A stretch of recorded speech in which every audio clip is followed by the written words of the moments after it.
Here's the greatest thing about this book.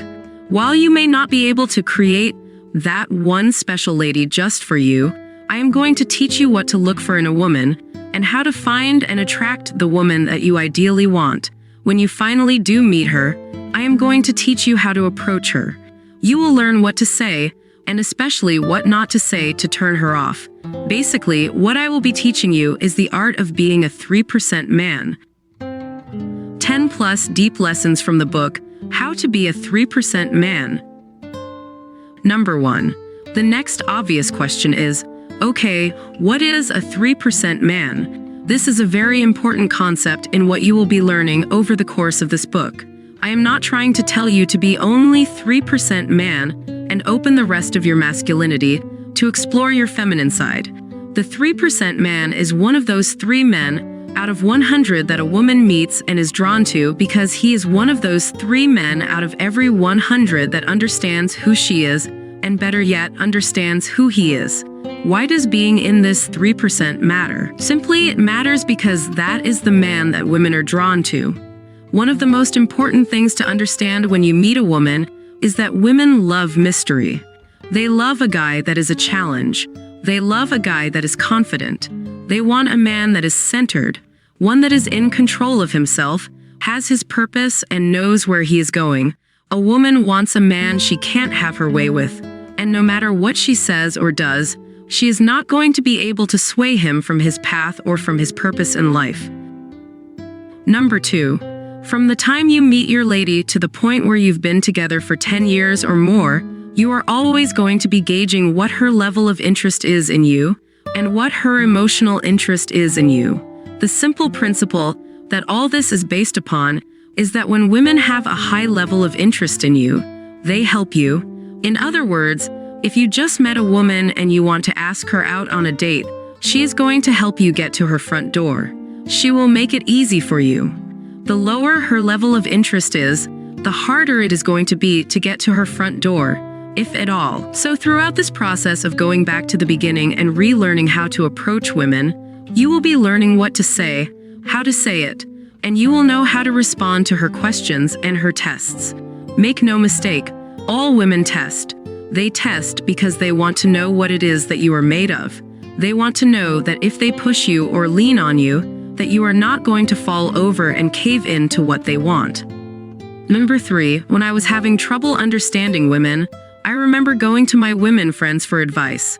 I figured, hey, they're women, so they should have a clue and be able to help me out, right? Wrong. The advice they gave me seemed sound, and it meshed with what I had always thought about women.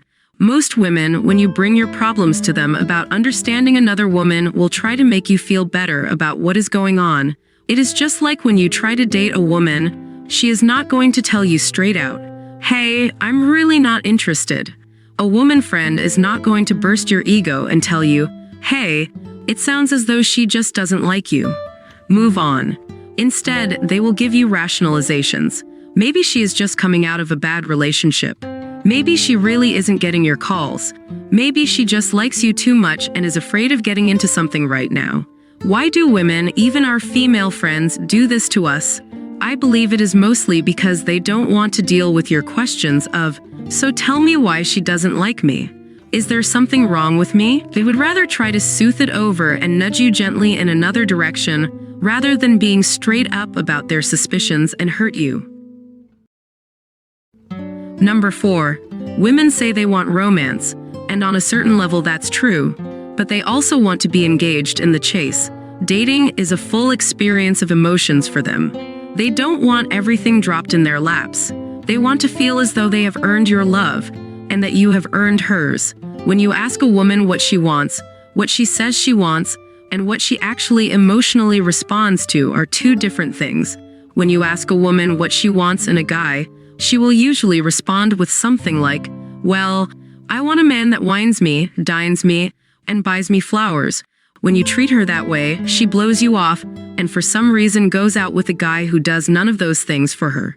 Everybody has seen the guy that's dating a beautiful woman and is kind of a jerk to her. So what is it that attracts her to the bad boy and causes her blows off the nice guy?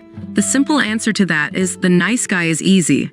She can completely have her way with him. He's not strong. He's not centered. Emotionally, that does not make her feel safe, that he could actually protect her. It says to her that he is untrustworthy, and that basically he will do or say anything just to make her happy. That is not what a woman wants. A woman wants someone who is a partner, someone who can take the direction in the relationship. Whether you have just met or you have been together in a 10-year relationship, you have to know what you want.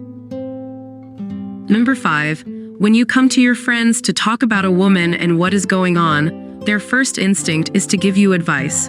But should you listen to your friends' advice about women? Ask yourself this question first.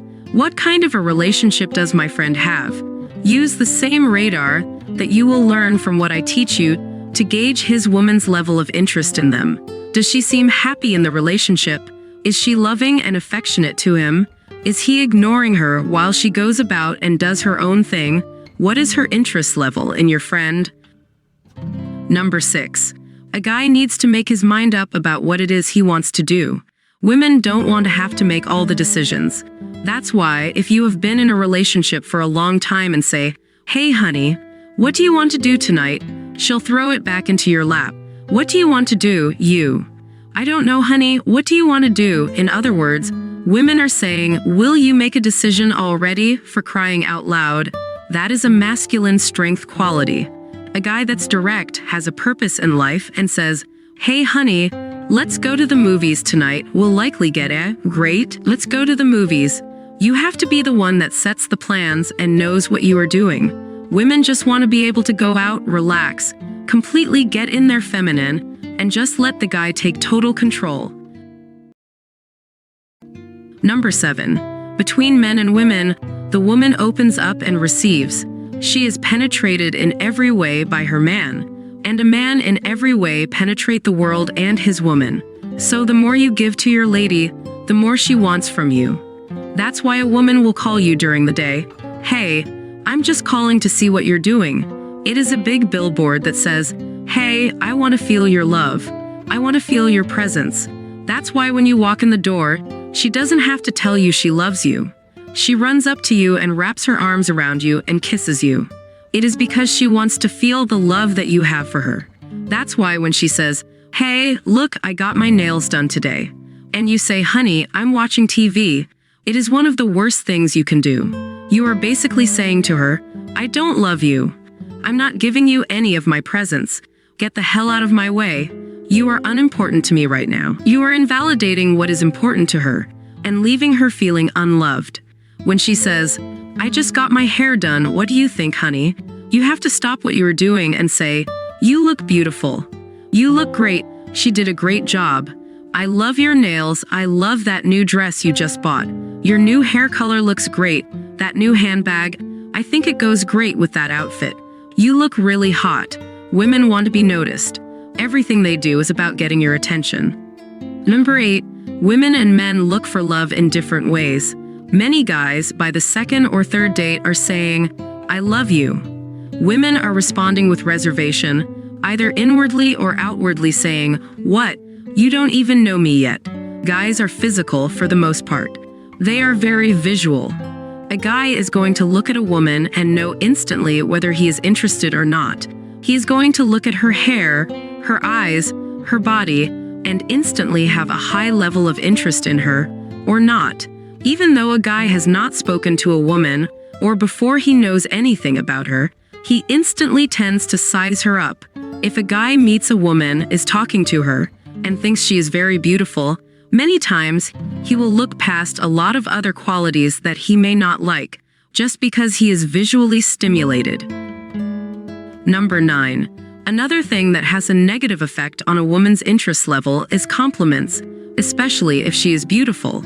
If she is beautiful, then she has been told just that since she was 5 years old. She doesn't need you telling her. She knows it. She sees herself every day in the mirror. There are probably 15 people she meets every day that tell her how beautiful she is. Even if it doesn't have a negative impact, complimenting a woman you just met for the first time is not going to raise her level of interest in you. You don't have to lay out the compliments to a woman when you first meet her. The instinctive radar she has is already telling her you are interested. If you walk up and start talking to her, that already shows her you are interested. A guy doesn't have to tell a woman how pretty she is, how smart she is, or lay it on thick. When a woman gets compliments from a guy she just met, she starts thinking, he's just saying whatever he needs to say. That makes her feel as though she can't trust you. You come off as a pleaser, which is weak in her eyes. Number 10. Women are like cats. They come and go as they please. They do what they want, when they want, and with who they want. You can call a cat, but it will only come to you if it feels like it. Many times they will give you that bored, sleepy stare that says, "Who do you think you're kidding?" Cats look around a crowded room of strangers and will go only to the one they feel comfortable being with. The one they know for certain will give them the affection they want. If you haven't subscribed to our channel, you probably will not see us again. If you have, congratulations, you are growing every day.